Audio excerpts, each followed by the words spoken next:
Long Island woman. She comes into her doctor. She's 32 years old. She's pulled over in Harlem. They take her BMW. They accuse her of being high on pot. Her lawyer says she wasn't, and there's no pot found in the car. She's taken and forcefully sedated at a Harlem hospital. And they say she's an emotionally disturbed person. Now, she admits that when they were hauling away her BMW and they were accusing her of being on pot, that yes, she was emotional. Disturbed? No. Emotional? Yes. She told doctors, as she's on this medication, they start talking to her. She tells doctors that she works at a bank. And the president follows her on Twitter. The doctors are like, oh, you work at a bank. And this is a woman with a BMW, by the way. You work at a bank, and and the president follows you on Twitter. Okay, you got the sedative. So they sedated her. They sedate her, and then they say she was delusional and bipolar. So they sedate her, and they keep her in treatment for over a week.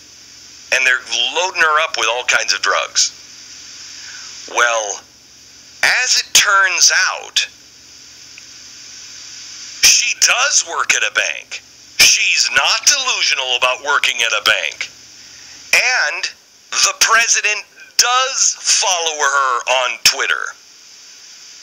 As they discharge her, the Harlem hospital says the patient has to verbalize the importance of education for employment and must state that Obama is not following her on Twitter. Her weakness, her inability to test reality, and unemployment. She was employed, and the president does follow her on Twitter. And they drugged her up for over a week. Lithium, lorazepam, and other sedatives. For 8 days! Now here's the good thing. And her story's true. Here's a good thing. They also billed her $13,000. They forcibly kept her in a hospital. They loaded her up with medication. They called her crazy. And then they billed her for $13,000. Who wants to join that woman's lawsuit? Who wants to stand in the courtroom and cheer her on? No question. Holy cow. Could you have, I don't know, checked her Twitter account to see if the president was following her? Could you have called her the bank and said, hey, does she work at a bank? Do you know, is she black? Yes. Is she black? Oh my gosh. Wow, what a lawsuit. So what a lawsuit. I mean, you're saying, because honestly, why did you not think that I worked in a bank? Right. Is it because I'm black?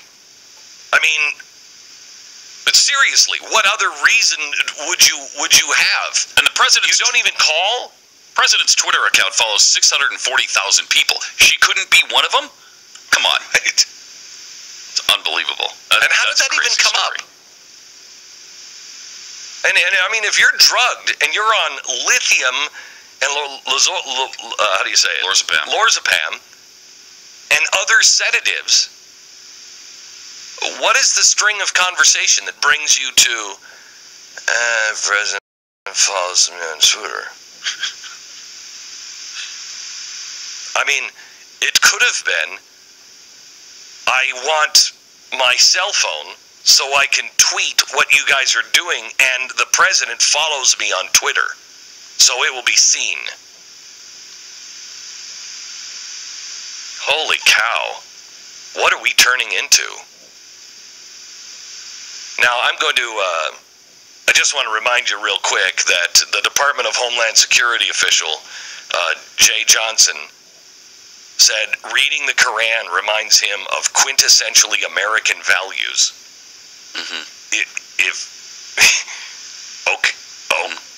Okay. Interesting. If you would like to see how we have Muslim Brotherhood infiltrators in our midst, in our government, and you want to know how they got here, join me for an hour tonight that nobody else has the balls to do. Nobody else on television will do. If you remember when I did the story of the puppet master of George Soros, and I exposed the Tides Foundation, tonight we expose Grover Norquist. Grover Norquist is a guy that I used to make fun of the left. I used to make fun of the left and saying, oh yeah, he's the big puppet master. Grover Norquist. I know more about the puppet than that guy.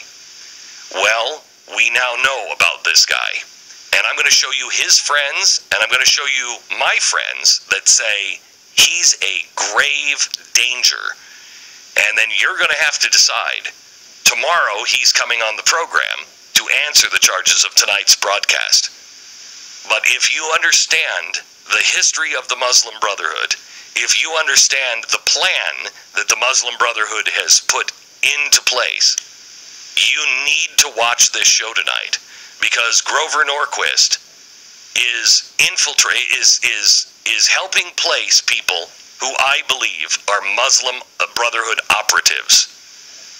And it is a very, very dangerous thing. And I'm going to be called a racist and every other name under the sun because of this, because that's the way Grover Norquist plays.